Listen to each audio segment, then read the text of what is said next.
na ma-hack po yung account po natin. So kaya kailangan natin ng strong password dito. So kailangan meron po tayo ditong upper at saka lower case. Then ito yung mga symbol guys, kailangan meron pong ganito. So pag once na wala pong ganyan, hindi po magsa-success ang inyong password. So ngayon after nating nakagawa dyan, so click natin po yung box. Update na, click natin na register. Then ito po yung guys nakasulat dito.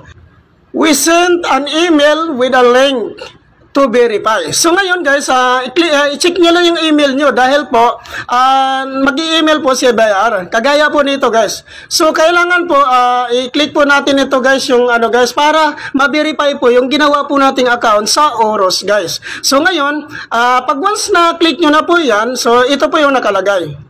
Congratulations, you have successfully created an account. Please log in to continue. So, i-click po natin yung OK. So, ngayon, ilalagay na po natin yung account, guys, dito sa Oros po. Dahil meron na po tayong account sa Oros, guys. So, ilagay lang natin dyan yung password po natin.